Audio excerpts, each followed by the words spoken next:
Okay, so now let's solve numerical number 2.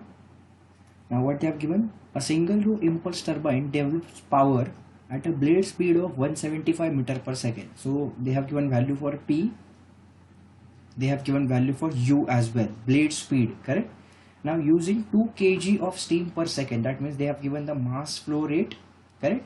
Now what they have given? The steam leaves the nozzle at 400 meter per second. That means this is value for what? Yes, it is value for V1. Now velocity coefficient of blade is 0.9, correct? That means this is value for K. Now one more important thing, they have given steam leaves the nozzle with axial discharge. Okay, now what is the meaning of this statement? I'll explain you in the solution. Okay, now we need to find out what? Nozzle angle, that means alpha, blade angle at entry and exit, that means we need to calculate theta and phi, assuming no shock condition. Now let's proceed for the solution.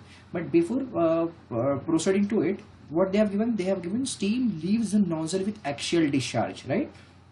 Now it stands that whatever the value for V2 that we have, it is axial. Now axial means what? That V2 should overlap on VF2, correct? So if you can imagine the velocity diagram, okay, your diagram will be like this.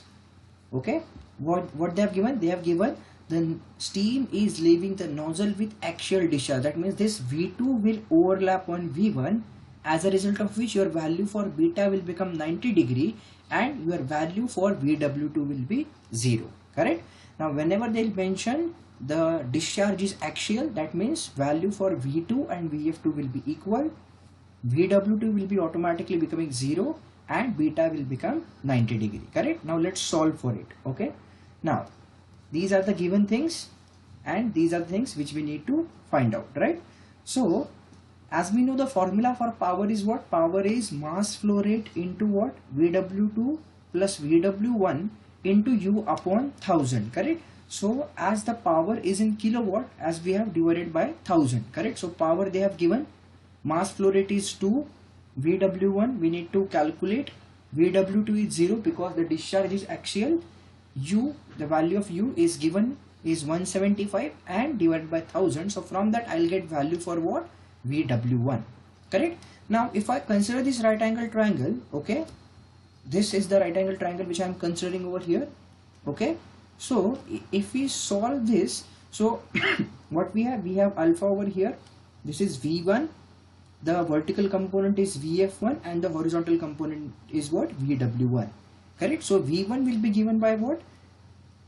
VW1 upon cos of alpha. So from that if you calculate, V1 is given, okay, VW1 we have just calculated, so from that value for alpha will be 18.96. so we have found the first thing. Now we need to calculate theta and phi, correct?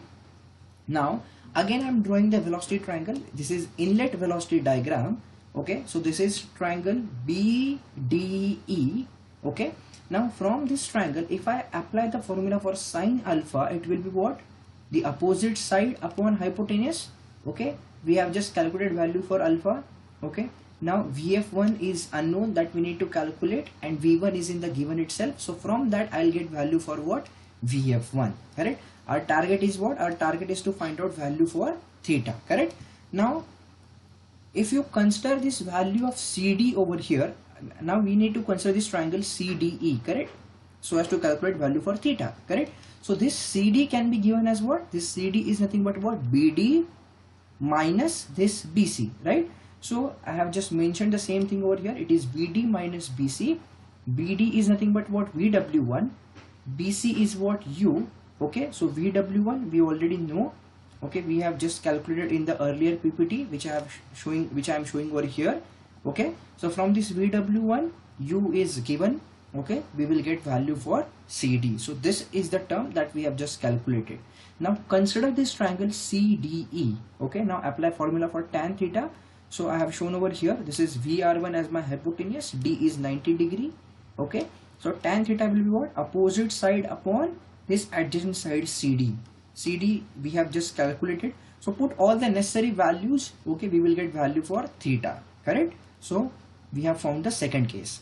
Now our main target is to find out what? Phi, correct? Now for that they have given one more important thing, that the velocity coefficient ratio K, they have given it as 0.9. We know K is VR2 upon VR1. Okay, so from that it is VR2 will be what? 0.9 times VR1. So let's consider this as equation number 1. Now for calculating VR1, again I am considering this particular triangle CDE. So let's apply formula for cos theta. Cos theta will be what? It is adjacent side upon hypotenuse.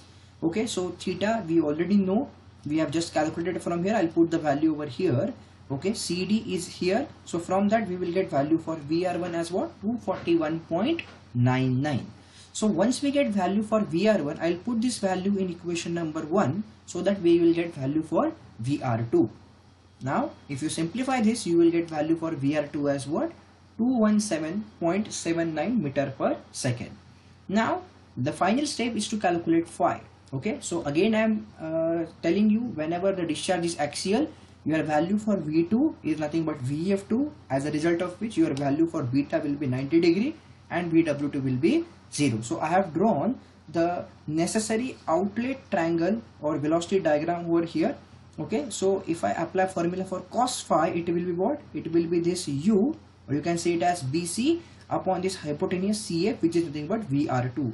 So cos phi will be what? U upon VR2.